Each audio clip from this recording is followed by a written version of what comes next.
Geri çekil Ali biraz şuraya. Gelecek mi bakalım. Gelmez. Gel. Gel. Gel. Gel. Ya. Korktun mu lan? Dokun bakayım sen. Gelecek mi?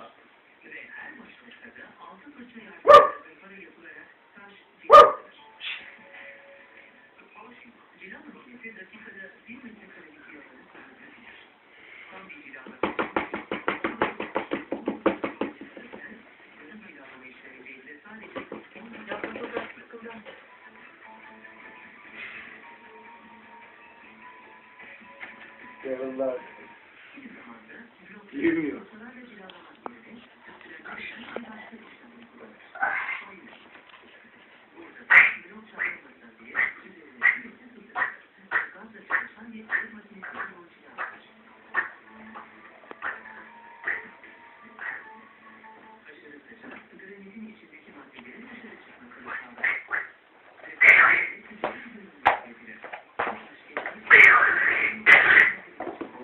Kaçtı. Çok da oynuyor. Evet.